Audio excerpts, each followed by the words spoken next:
Good Saturday morning, everybody, and welcome into the Alabama Pregame Show brought to you by Medical Properties Trust. I'm your host, Simone Eli, alongside the one and only Michael Casagrande. Michael, week 8 of the college football season. We are rolling right along. Alabama coming off a loss. This will be the first loss of the season, looking to bounce back against Mississippi State, a top 25 matchup, 6 o'clock kickoff at Bryant-Denny Stadium will be aired on ESPN.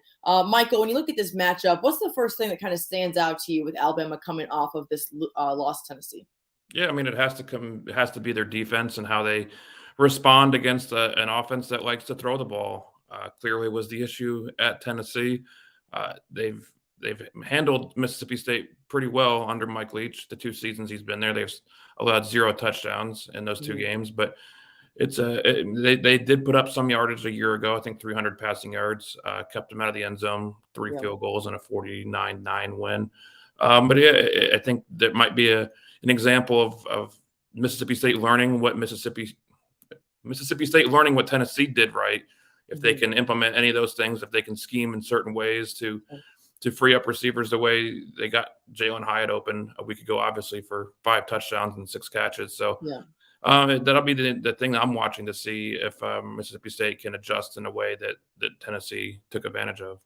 We'll get more into the stats, this breakdown, X's and O's in just a moment. Michael, when you look at the press conferences and just the energy from these guys, from Coach Saban, has anything stood out to you this week in kind of the mindset of this team and program going into this game after that loss and kind of knowing, hey, this is not a must-win. I mean, it's a must-win situation if you want to reach your long-term goals.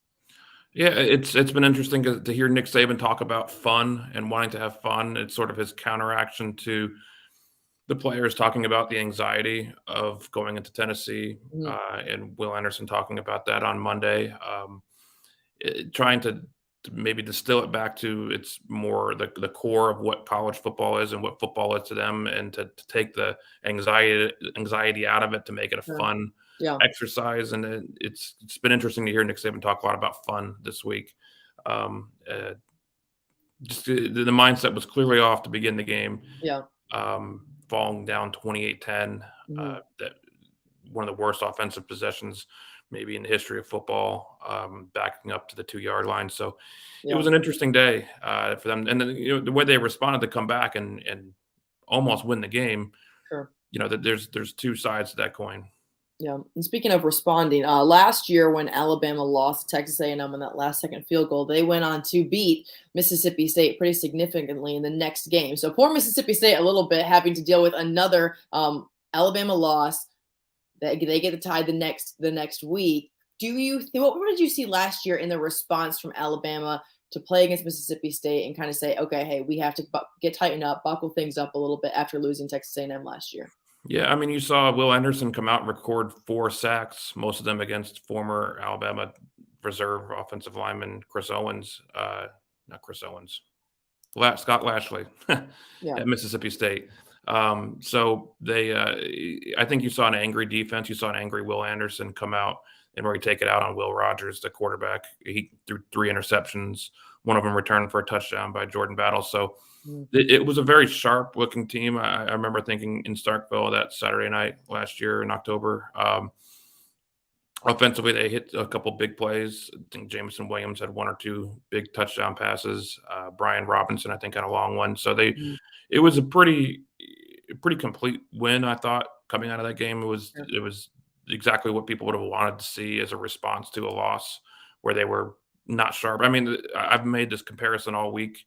The Texas A&M loss and the Tennessee loss were almost mirror images in the way that they fell behind early, came back, looked like they had the game, maybe in control, and then to have the game tied on a late touchdown, and then a kick at the last second. So it was bizarrely similar in a certain way. It is certainly to note that was in a non-division game. So Alabama obviously went on to play in a championship game, won the SEC title. So all the goals still ahead. And when Nick Saban says that, he means it. It's certainly true.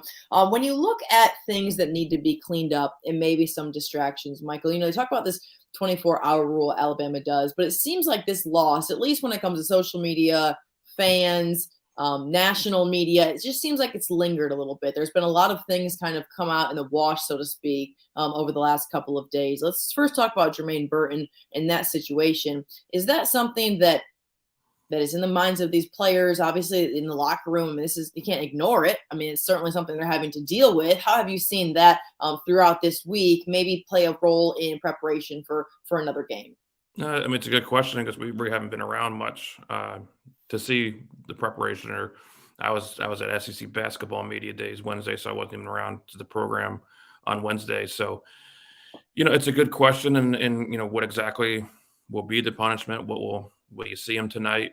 There are a lot of questions still lingering about that, but there were a lot of, I guess, storm clouds brewing around outside the program, and you wonder how much they wanted to build the wall to wall themselves into Yes. the complex, so where to keep all the outside noise out. Because I've never received as many emails after a game, Really?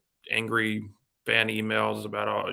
Angry towards you? Angry towards No, the just program? towards, Just yeah, I mean, angry? yeah, some towards me, but some mostly towards every aspect of the conspiracy to end Alabama's run by the referees and you name it. It Yeah, was in my email inbox this week. So yeah, it's been losses are never followed by outpourings of rational thought. So it's just kind sure. of one of those things. It's to be expected. Let's talk about the penalties. Alabama currently leads the country in penalties with 66. I mean, that's not really something I think I'd ever thought I would say under a Nick Saban coach team. And we're talking about teams that have been incredibly disciplined, probably near the bottom when it comes to this stat. Now they're at the top midway into the season. I mean, we can sit here and complain about officials all day long. There have been definitely some warranted penalties against Alabama. What does that say just about where this team is at when it comes to discipline, when it comes to mentality, and just getting things done in the right way? Yeah, no, and it's interesting because I wrote about that Tuesday or one of the days this week. That this is the 3 of the last 4 years they were in the bottom. They were 100 or worse in penalty yardage or Mhm. penalties per game. Where early in his career, early in his time at Alabama, they were those championship teams 9, 10, or 9, 11, 12. They were in the top 10 fewest penalties. So it's kind Yeah. of I don't know the way to quantify that, or if there's more behind that, whatever. But yeah, I mean, it's a variety of issues. It's not just one thing, but I mean, there are, I think, 3 or 4 pass interference flags against Tennessee. It's Mhm. a difficult call. 4 or 5 false starts, which that's kind of one of those things that you don't need. A couple of delay of games, a couple Yeah. holding calls. It's kind of thing. Saban talked about the difference between an effort penalty and a lack of discipline. There are, not Yeah. all penalties are created equal, but Sure. there are definitely issues they had with some of the ones that this shouldn't have. The crowd noise creating the false starts and delay of games. Yeah, really, really good points. When you talk about the X's and O's in this game, Michael, a bright spot for Alabama has been the play of Bryce Young being back against Tennessee, obviously, after the shoulder injury. Jameer Gibbs has been absolutely incredible. What can you say about this offensive output, especially Gibbs, and what he has brought this team as a whole new weapon that didn't exist before? I mean, he's just been incredible. Yeah, and you wonder where would they be right now if they didn't I have do him. wonder that. I really do wonder that. It's crazy how they know the type of player they need to bring in to fit into this program to have that sort of output. Yeah, I mean, it just the number of game breaking type of offensive weapons just they're just not there right now. Just haven't seen the big play, the home run, the Jamison Williams just Mhm. not there right now. And that changed the whole math of last year's team, the way they could hit those big plays. And Yeah. if you look at the drives against Tennessee, there were a couple 30-yard, 40-yard passes, but the 70-yard passes that were almost won a game a year ago with Jamison Williams just not there. So where Tennessee was quick strikes, 3, 4, 5-yard play possessions, Alabama had to take more time, and it took Yeah. more effort to get to where they had to go. So it's Mm-mm. it's kind of one of those things. If they have to get into it, they got into a shootout and they were on the right side of it for until the very end. That what's going to happen if they have to do this again in Atlanta, if they have to face Tennessee in the SEC championship. And what's going to happen if they have to do it again today? We'll see. It's Mississippi State certainly has not been the offensive firepower or savvy, I guess, as you can say, as maybe Tennessee has. But the firepower is there. They lead the SEC in passing yards and in touchdowns in the air. When it comes to maybe keys to the game, how important is it going to be to shut down this passing attack and what Mike Leach is kind of known for? Although he has really not had success against Alabama in the last couple of seasons. Yeah, I mean they're better running the ball than they had been, but I mean they're traditionally one of the bottom 1, 2, or 3 rushing attacks in college football. They just don't really try. It's kind of a reverse service academy.